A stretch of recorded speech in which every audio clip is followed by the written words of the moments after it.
Tesla's new Model X SUV is the latest electric car hitting US roads. You'd think that with a $130,000 price tag, everything about the car is tailor-made for ease of use. But despite its falcon wings and high-tech dash, you've still got to charge it. While states like California may have the highest concentration of charging stations, juicing up in other parts of the country isn't as easy. Take New York, for example. Charging up is still a challenge. Charles Stonehill has owned a Tesla Model S in Manhattan for the last 2 years. I'd like to see some roadside charging put in by the city where you have dedicated slots available to charge by the road, just as you have in San Francisco and as you have in most cities in Europe.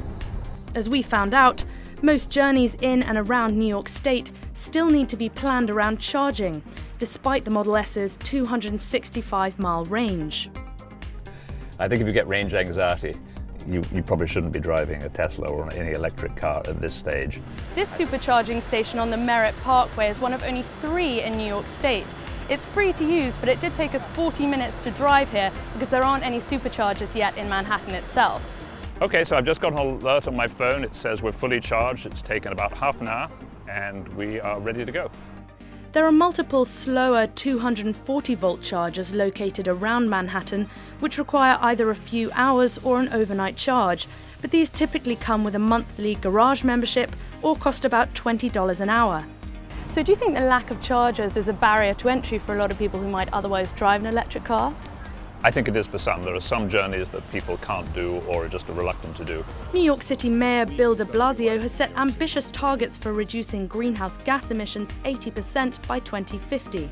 We're partnering with the private sector to expand access to charging stations and other infrastructure that's vital to expanding the use of electric vehicles. There's a new local law that will require about 20% of off-street parking to include charging infrastructure. We expect that to dramatically increase the number of electric vehicle-ready spots in New York City within the next 10 years. That will mean increased support for electric vehicle drivers. Tesla is also working to solve the issue for its drivers and has teamed up with companies such as Park-It to install electric chargers in their garages. Currently, we are charging between $35 and $50 a month extra on top of your normal parking charge. People have come to us via Tesla looking for space on a daily and a monthly basis, so we have increased our business. So would you ever go back to driving a gas-powered car? No, I will never put a drop of gasoline in a car that I buy again. I love this car. It's a transformative vehicle and it's an amazing car to drive. But with supercharger demands increasing 5-fold in the last year and more competing electric models on the road, Tesla is going to have to work hard to keep its customers charged up and keep extra costs down.